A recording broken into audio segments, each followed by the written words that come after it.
Hey guys, good morning. তোমরা সবাই কেমন আছো? আশা করি ভালো আছো। আর হ্যাঁ, আমি অনেক ভালো আছি। তো আজ হচ্ছে কি জানো তো, আজ হচ্ছে বৃহস্পতিবার। তো আজকে আমি ব্লগটা এখান থেকে শুরু করলাম। আমার গুড মর্নিং কিন্তু অনেক আগেই হয়ে গেছে, কিন্তু আমার বর কাজে যায় বলে ওই কারণে আমি ভিডিও করতে পারি না। এটা তোমাদের আমি আগেও বলেছি। তো যে কারণে আমি এখন থেকে ব্লগটা স্টার্ট করলাম। আর হচ্ছে কি যে আজকে আমি কী কী করি সেটাই তোমাদের সাথে শেয়ার করব আর দেখাবো। ঠিক আছে, আজকে হচ্ছে বৃহস্পতিবারের ব্লগটা আমি দিচ্ছি। এটা হয়তো তোমরা কালকে পাবে। ঠিক আছে, তো আমি কী কী করি কি না করি, আমার অনেক কাজ হয়ে গেছে, প্রায় কাজ আমার হয়ে গেছে। তো যে কাজগুলো বাকি রয়েছে টুকটুক করে তোমাদের সাথে আমি শেয়ার করবো আর দেখাবো। আর ব্লগটা ভালো লাগলে অবশ্যই লাইক কমেন্ট শেয়ার করো এবং চ্যানেলটাকে সাবস্ক্রাইব করো নতুন হয়ে থাকলে।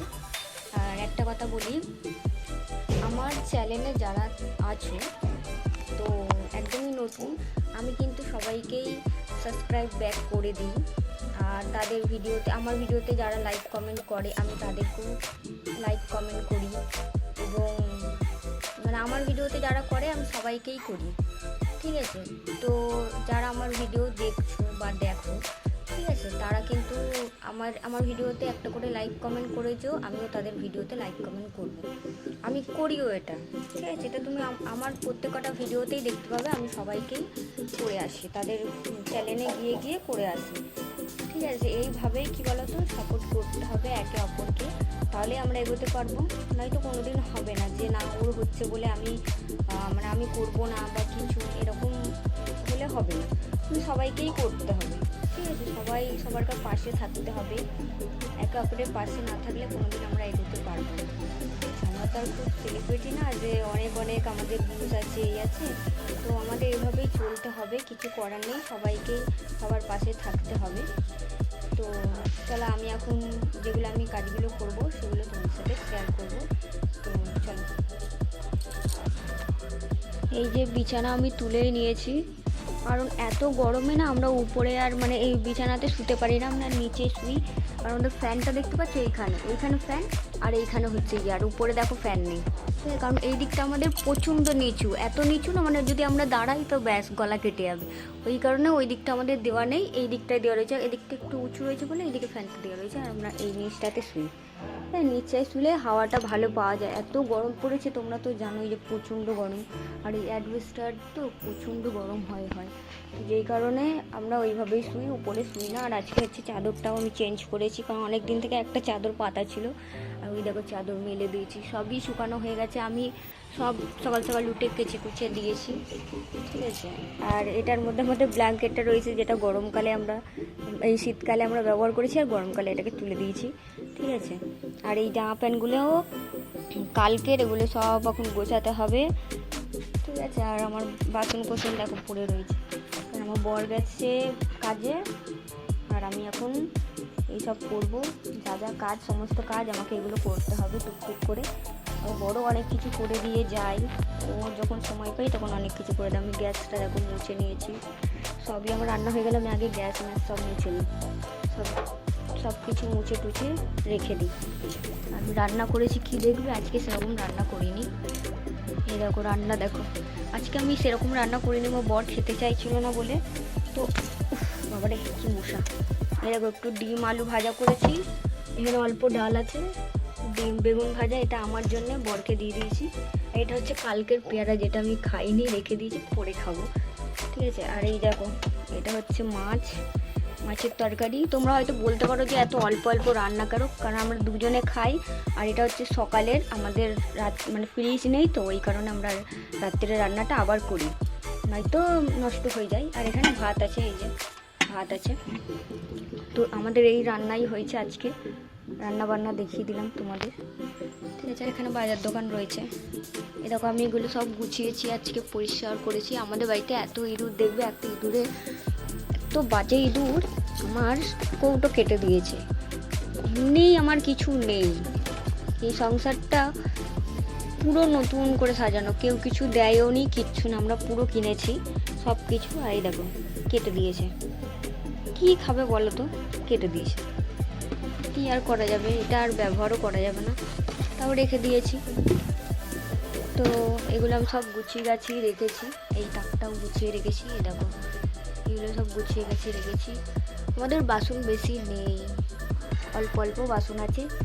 আর এখানে মশলাপাতি থাকে, আর এখানে হচ্ছে বটি, যাবতীয় জিনিসপত্র থাকে এই জায়গাটাতে আমি রাখি, কারণ রান্না করতে করতে এই জায়গাটাতে নিতে সুবিধা হয়, তো যে কারণে এখানটাতেই রাখা।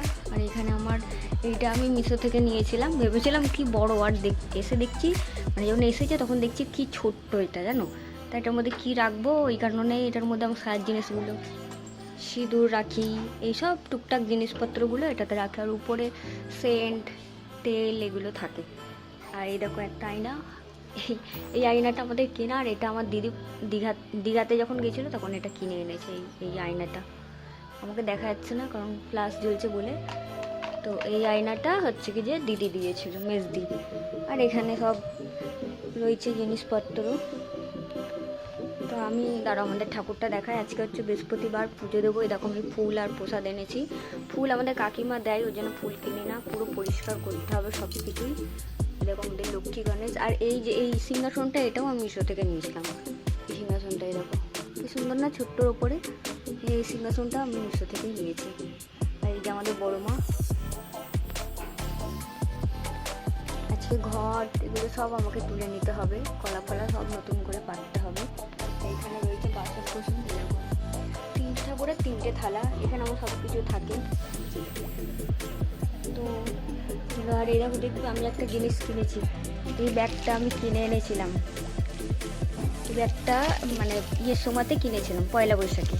250 টাকা দাম নিয়েছে এই ব্যাগটা। দেখো এই জুতোটাও আমি কিনেছিলাম, এই জুতোটা কত নিয়েছে জানো, মাত্র 30 টাকা। দেখো আমি একদিন পরেছিলাম, এটা পয়লা বৈশাখের দিনকে আমি এই জুতোটা পরেছিলাম, এটা শুধু 30 টাকা নিয়েছে।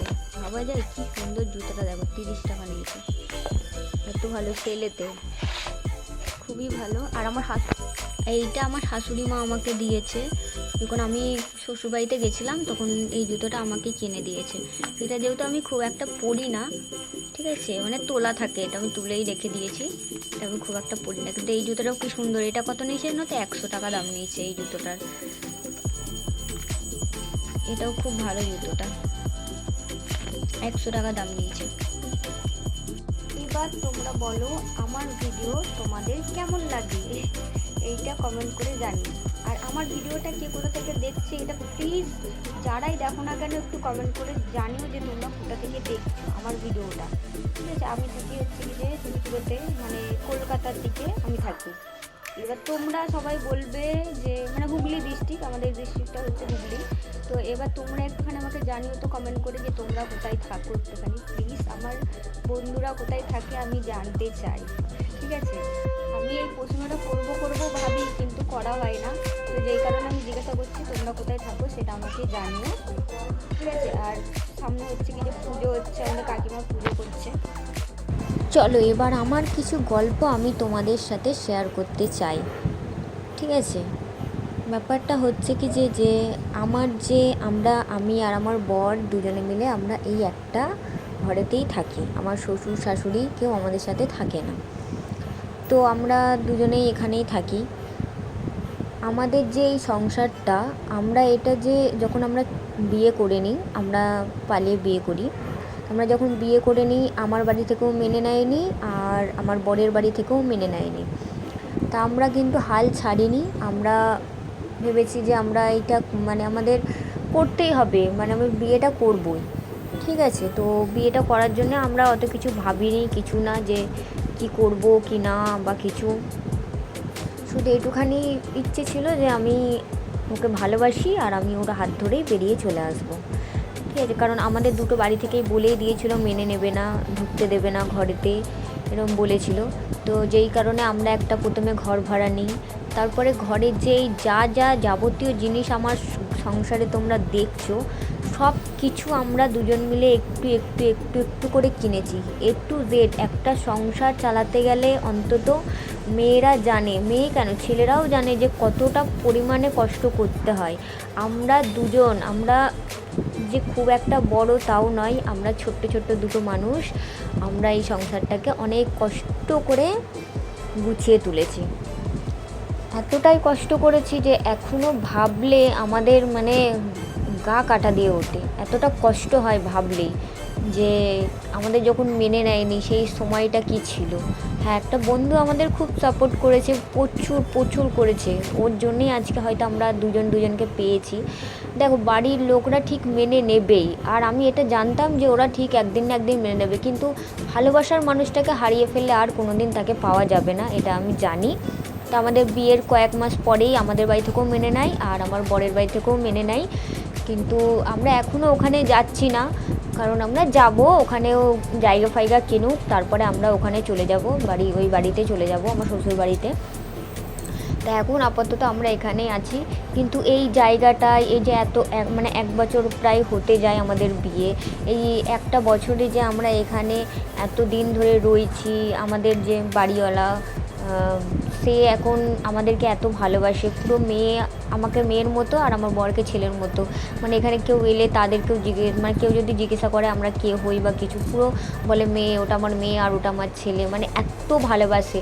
এই যে মানে এত ভালোবাসা, এত মানে আনন্দ, কি বলবো এইগুলো না, আর কি বলবো, আর মানে ছেড়ে চলে যেতে ইচ্ছে করছে না, মানে ভাবলেই আমার কষ্ট হয় যেখান থেকে চলে যাওয়ার কথাটা। হ্যাঁ, দুদিন ঘুরে এলাম ওখান থেকে, আবার এখানে চলে এলাম, এটা ঠিক আছে, কিন্তু ওই যে শ্বশুরবাড়িতে আবার চলে যাবো যাবো ওইটা ভাবলে একটা খারাপ লাগে যে একটা সময় আমরা কত কষ্ট করে এই সংসারটাকে আমরা গুছিয়েছি, এত বড় করেছি, মানে এত এত মানে একটা কি বলবো, একটা সংসারের পর্যায়ে নিয়ে এসেছি আমরা দুজন মিলে, তখন তখন মানে এতটাই কষ্ট করেছি। তো যাই হোক, তো আমার শ্বশুরবাড়ি থেকে মেনে নেয়নি একটাই কারণে, তাকে অনেক কিছু বোঝানো হয়েছিল, আমি খারাপ, আমি ভালো না, এই না, অনেক কিছু বোঝানো হয়েছিল, আছে কিছু লোক তারা বুঝিয়েছিল, ঠিক আছে। তো এইসব কী বলে, তো এইসব লোকের কথাই কান দেবে না, যাকে তোমরা ভালোবাসো তার সাথে তাকে বিয়ে করো, দেখো একদিন না একদিন ঠিক সব কিছু ঠিক হয়ে যাবে। ওই লোকের কথা শুনে অ্যাকচুয়ালি ও আমার নামে আমার শাশুড়ির মানে আমার কাছে আমার শাশুড়ির নামে খারাপ কথা বলতো, এদিকে ও ও মানে আমার শাশুড়ির কাছে গিয়ে আমার নামে খারাপ কথা বলতো, যাতে আমরা না মানে এগোতে পারি বা বিয়ে না করতে পারি, এই রকম একটা ব্যাপার ছিল, ঠিক আছে, এরকম করতো সবসময়তেই। তো যেই কারণে খুব খারাপ লাগতো, একটা টাইমে আমার শাশুড়ি নিজের মুখেই বলে দিয়েছিল যে আমি তোকে বউ হিসেবে মেনে নেব না, এই না, মানে এতটা পরিমাণে তিতবিরক্ত করে দিয়েছিল না মানুষটাকে, মানে আমার নামে এত খারাপ বলেছিল।